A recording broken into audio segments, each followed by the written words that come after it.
Hi, everyone, and welcome to the Femme Force podcast. My name is Rachael Pasquin, and I am your host. And today I am really excited because I am joined by Maree, who is a bariatric coach, an Aqua Aerobics instructor, an ADHD advocate, and a woman who completely transformed her life after 40, which, hi, I'm here for because if you're following along on Instagram, I'm in my coming of 40 journey here. So we're going to be talking about health, identity, confidence, sobriety, and learning that it really isn't ever too late to start over. So, Maree, thank you so much for being here. I'm really excited to dive into this. Thank you for having me. It's great to meet you too. And so, how would you describe your journey over the last few years? I would say it's just been completely life-changing. So the way I was living my journey before, living my life, is so different than how I am right now. So, over the last 3.5 years, I'm gonna say, I had gastric bypass surgery, so it really changed my whole life. Lost nearly 100 kgs, so in pounds, it's like over 200 pounds. So that in itself is so life changing. But then getting diagnosed with ADHD last year, so I was 39 when I got diagnosed, and it just really explained a lot of my life.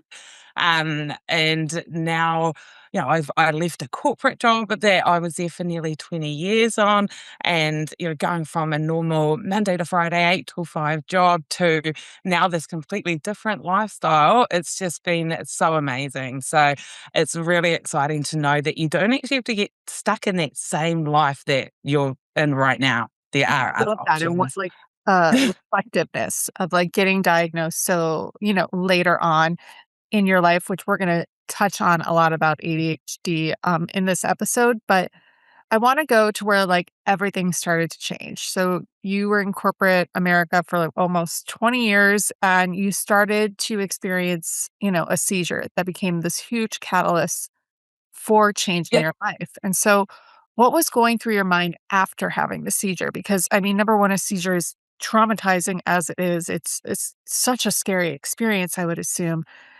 But then things change. So Yes. what type of mind shift did you have after that? So it was actually very much as soon as the seizure happened, I knew that it was time to change my whole lifestyle. I had my seizure at the end of September last year. It was actually on a family trip on day one of a family holiday overseas. My mum saw the whole Vacation. thing, yeah, which was really sad. It was also my sister's birthday, so we were all kind of in the hospital for that. But that's just how that was. But I think I just felt really bad that my mum had seen everything because seeing your kid go through that. So of course I don't really remember much of the actual seizure. But I do remember when I was in hospital, I just already knew. I was like, no, I have to change my lifestyle. This was too stressful. This was the universe saying to me, you need to make this change or we're going to do something. And that's what the universe did. It was give me the seizure. So I just took it completely as a sign and I just trusted in it. I mean, and it should be a sign, right? Like how you want to alter your perspective completely on life, I would think. It just changes Yeah. everything because I mean it could have ended so much differently than it did. Yeah, definitely. And I think, I've got a huge fear of being on my deathbed and regretting something I haven't done, especially not doing it out of fear. So I just, yeah, so tired of doing the same thing every day and wanted something completely different. And now every time something kind of scares me, then I know I need to do it. I mean, it's just amazing. And so you went and made a decision to undergo gastric bypass surgery, which I think is not just such a physical transformation, but has to be such a mental transformation because you're literally, when you change the physical part, you're changing so much of the activities you can do, the lifestyle choices that you then have, and just doing so much more wrapped around that. That's right. And so interestingly, when I made that decision to have gastric bypass surgery, so that would be nearly coming up 4 years, I made that decision. And that was after I ended up in hospital with pneumonia in both lungs and acute bronchitis on one. So it was definitely I believe that the universe is giving me these big health wake up calls, and I can either choose to follow it or not. And so when I had that and ended up in hospital at that stage, I came out knowing that I was going to be losing weight. Like that was definitely my deciding factor. And I tried, the natural ways, just eating less, moving more, that type of thing. And that didn't work. And yeah, then I just knew to do this, and I felt very confident and comfortable with that decision, which was a massive decision, to Absolutely. have that. And It there's a lot of possible side effects too. So just kind of weighing up all of those. But I did not want to keep living the life I was living because I didn't feel like I had much freedom. And that was what I wanted to gain, was freedom to live the life I wanted to live ultimately. What do you think people like the biggest misunderstanding is about this surgery? I know, like, because of social media and because of reality TV and, like Big Fat Loser and all of those kind of shows that are centered around trying to lose a vast amount of weight. What do you think the biggest misconception is that people have because of these things? I think people think it's really easy, and it's definitely not. And I also think that it's so easy to compare your journey with others, and everybody's got their own journey, and people aren't judging you as much as you think they're judging. And if they are, then they're just not part of your tribe. So it's yeah. But it's not easy, and people do have side effects. And just because somebody's had surgery and they've got through it a certain way does not mean that that's how you're going to get through it. So you really have to make that own decision yourself based on your lifestyle. But there's definitely complications are a risk, so you do have to weigh that up.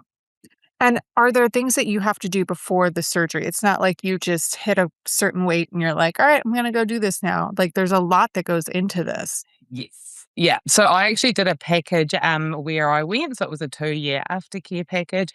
So I had to see a nutritionist, an exercise person, psychologist, surgeon. So I did have to see quite a few people beforehand. And of course, it was quite costly as well. So that's really important to weigh that up as well.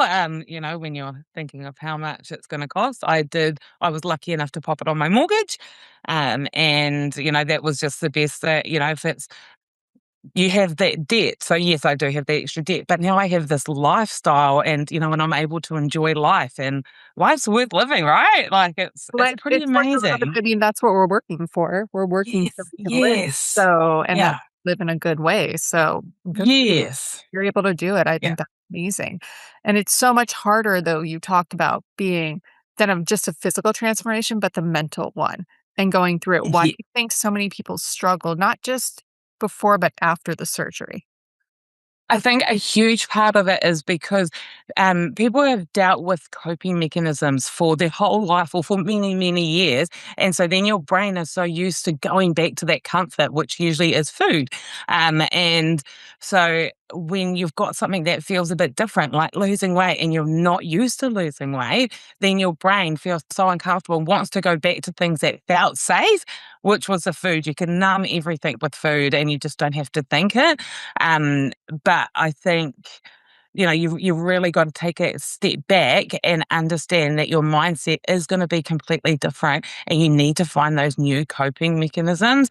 Um, Otherwise, you're just going to go back. And that's why a lot of people do regain quite a bit of weight, because they've not put in that work on that mindset. And naturally, your brain's just going to do what it's always done, and then you beat yourself up about Yeah. Oh, it. 1000%. Like, because you're already beating yourself up to have the surgery, I'm assuming, in like the mental struggle that you were talking about to begin with. But what did you learn from regaining weight before finding that like long term success? Because I think it's probably just like anybody says within the GLP-1s or, even people that are training for things like you're going to see an initial drop off of a lot of weight.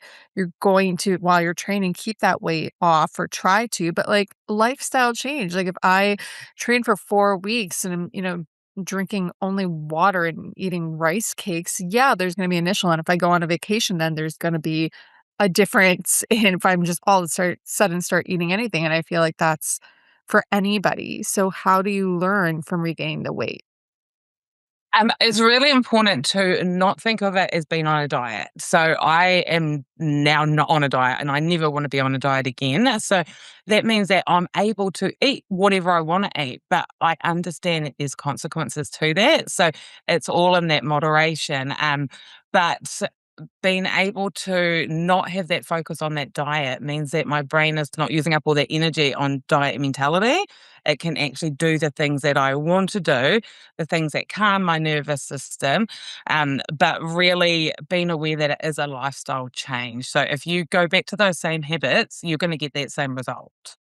So you do have to make that Oh, change. 1,000, and you're living it, but we also went in our pre-talk, we talked a little bit about how as a coach, and then as somebody who has been coached and gone through this experience, that community is so important. And I think, Yeah. I mean, we see that with a lot of fitness goals. Like I do it, I'm doing 75 hard right now, and it's rough.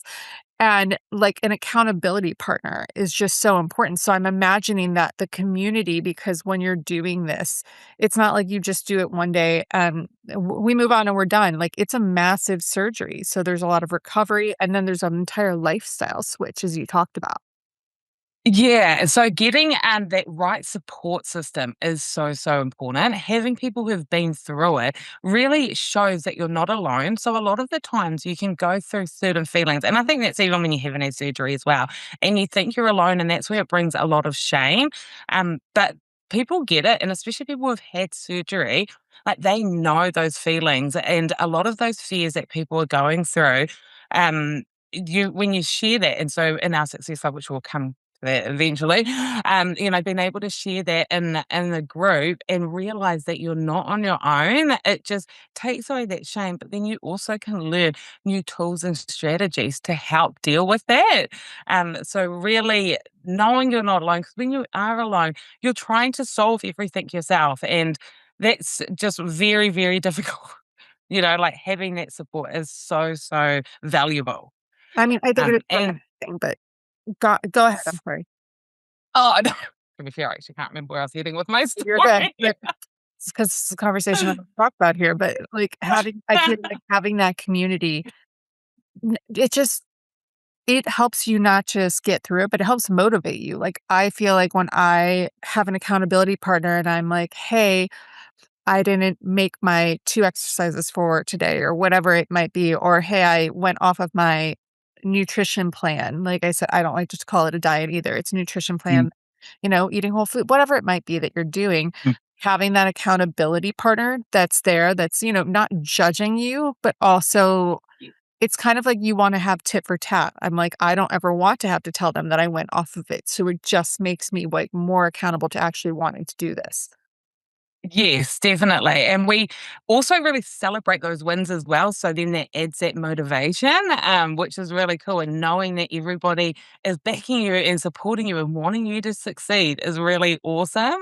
And it can also be just on anything in life. So one thing I shared in last night's meeting was that I had recognized that my ADHD symptoms were a bit heightened, but I noticed it, so normally it'll go up, then it'll go down quite fast. But I noticed it quite far up. So that was really awesome. And something just like that, to share that and people get it. So having people understand, and then it just removes that shame as well. So it's, like otherwise, if I hadn't have shared that, that could just be stuck in my head quite a bit and really, yeah, just going round and round and using all my energy.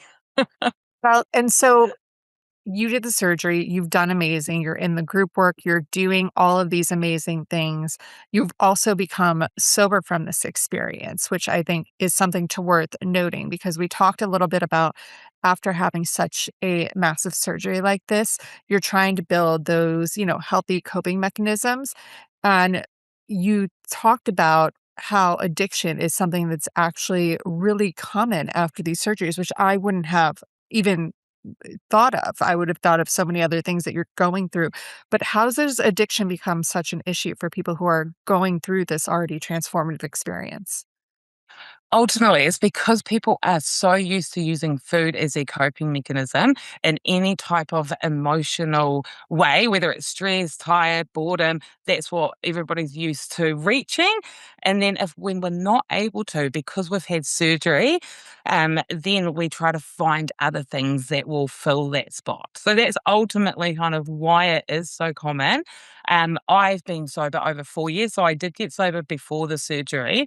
I do have an addictive personality, and I've since realized that with my ADHD brain, I actually couldn't tell myself I'm going to be sober forever. That just didn't work well with my brain. So I've done it in years, and then I'm just adding on. So the end of this year will be 5 years, and I'll put on another 5 years. And that works really well. And so I think it's really important to know what works for your brain.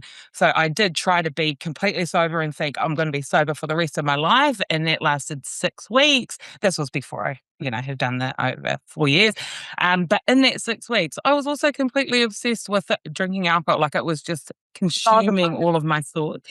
Yeah. And so that wasn't working for my brain, like using all of that energy thinking I'm going to be sober. So that was an awful 6 weeks.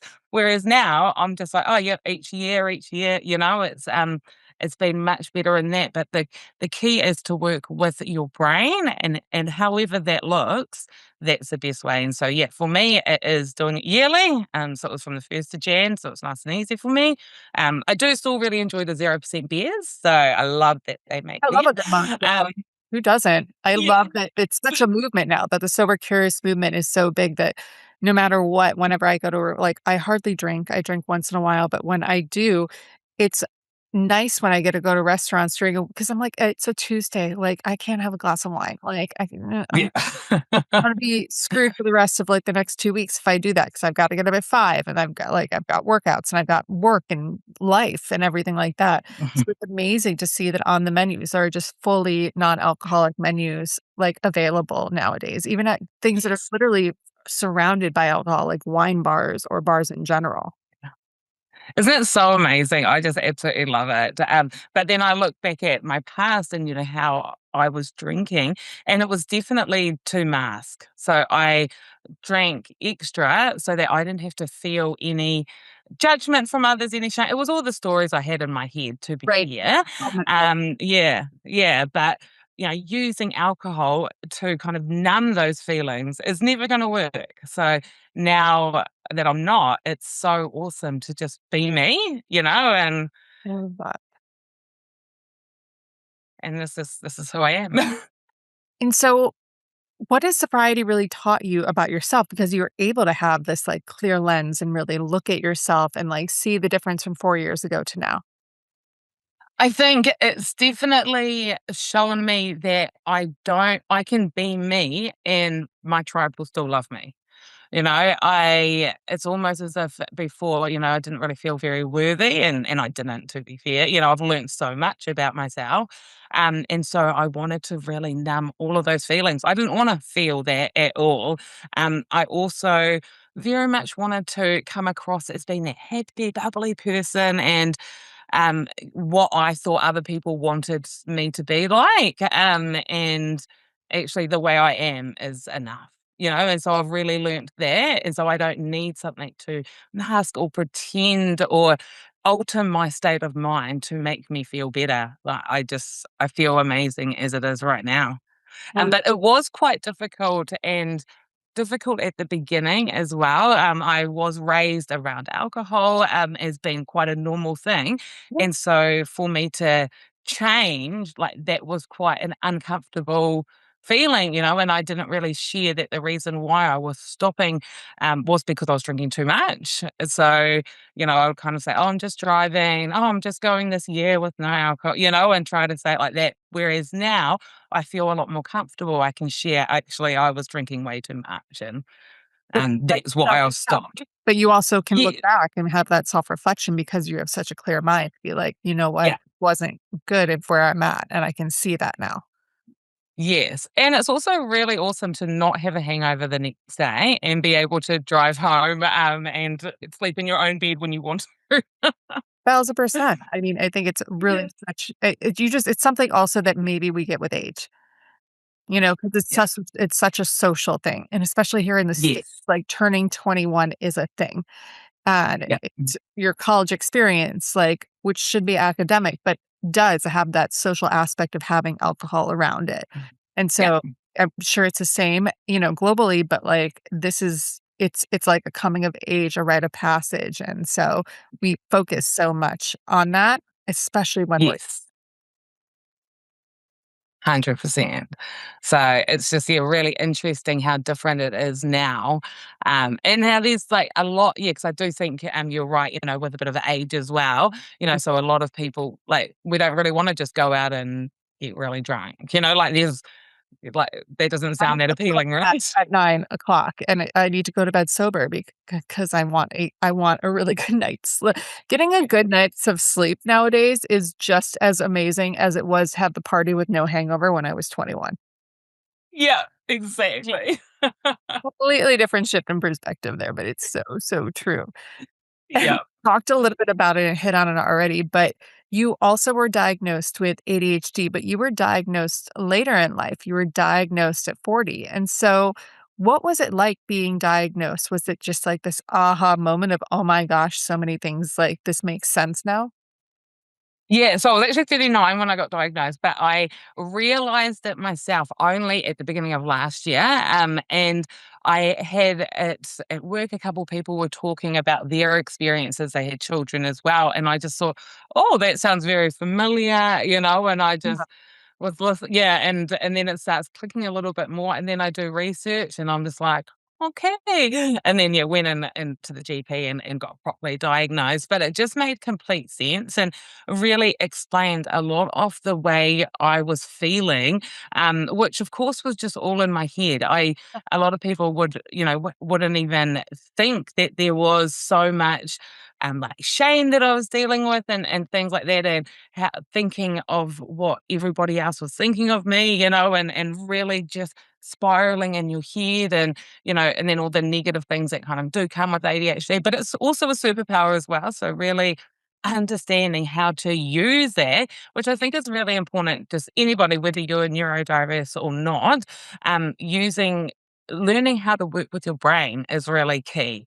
And that's the same thing with ADHD. So it's just um yeah, whatever works with your brain is what you should go for ultimately. But it put a lot of things together when I got diagnosed. Yeah. Definitely wish I'd known a lot earlier, because there's just so many tools and strategies that can help work with your brain that you just got no idea until you kind of do that research. So, you mentioned sleep. That's my biggest thing for me. So if I'm not getting enough sleep, then all my symptoms are heightened. Okay. So that's like, yeah, that's the biggest thing for me. I would almost go as far as saying that's even more valuable than medication. So I am on medication as well, but that sleep is just so, so important for me to keep my symptoms down. And so besides sleep, was there any other like life changes that you had to, put into place, which you had to do later in life? This wasn't like something you were taught, like, oh, this is the things you have to do because you were diagnosed later. I think, well, the biggest thing, the hardest thing that I've dealt with over my life with ADHD and being undiagnosed is RSD, so the rejection sensitivity dysphoria. That one I think is just the biggest thing. And ultimately, you're kind of making up all these stories in your head, right? Like, and how everybody's judging you, and you just go down so fast and so far. And there's a lot of self hatred as well that kind of comes from there, but had I have known and understood, which is what I do now, and I can see kind of when that's starting, then I'm not so hard on myself. And it can even be such as simple as when I start feeling my symptoms get a bit more heightened, like emptying the dishwasher. Sometimes I won't empty the whole dishwasher at once because I know that my brain is kind of finishing. So I'll just do the bottom shelf and then I'll come back in, 10 minutes and do the other one because that works with me when I'm especially tired. So really understanding that and understanding how my brain is processing things is does make it a lot easier. But the RSD, the rejection, the shame that kind of comes with it had I have understood all of that, I probably wouldn't have hated myself for all of these years. I wouldn't have had to mask. So that's like a huge thing. Just you'll just pretend that you want to be somebody who other people, you're a people pleaser ultimately, and you want everybody to think that you're all bubbly and happy and everything's all good, you're strong, independent, and but nobody really thinks that. They just want you to be you, and so really understanding that. And nobody's perfect, right? Like, we're not robots, we're humans, so we do have emotions. And so even now I do find it quite hard being vulnerable, because it just feels so uncomfortable. But it's a layer, peeling the onion, right? A layer of healing. And, it's important to acknowledge it. And that is my past. So yeah, I it's love it, though, but it is your past, and when it comes yeah. to your future, you decided through all of this to become a bariatric coach, and so, you're working with the Success Club community, you're supporting women through their own transformations, which is amazing. Was it your own journey that inspired you to become a coach? Yes, because I worked then with Lauren Pete, who is a bariatric coach, and just the way that she deals with her clients, all of the knowledge she's got, and then just seeing how people progress, how their life improves. Because I want to just be able to help people, and the way that she helps people is just so unbelievable when you see it and actually see how far people are growing, which is just so exciting and so inspirational. So yes, it was part my journey was why I became a bariatric coach. Yes. And so you're working with clients that are, going to have the surgery, that have had the surgery and, working to, continue their journey. What struggles do you see that your clients are really facing, besides the actual physical portion of the surgery itself? It's usually the mindset. So a lot of people as well will come once they've regained, and then there's a lot of shame behind that, even though we all get it. So it's just so common, but it takes so much energy to actually then reach out and get help, especially when you've got a lot of shame. And interestingly, a lot of people do get diagnosed with ADHD after having bariatric surgery as well, because no, they again, just like that addiction transfer, have been using food as a dopamine hit, and then you can't. And so then your symptoms can get much worse. And then that's where a lot of people do get diagnosed after, which is quite interesting.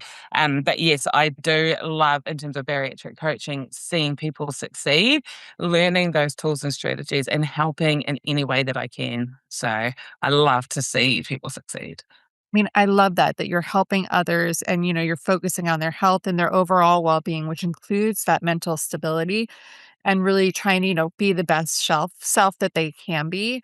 And so when you're helping people you really become the authentic selves, what does it mean for you to be your authentic self today? Well, I think for me, it's just not having to mask, knowing that I am enough exactly as I am, being able to share how I'm feeling, share my story, share everything kind of that I want to share without masking, without being so worried about what other people are going to think.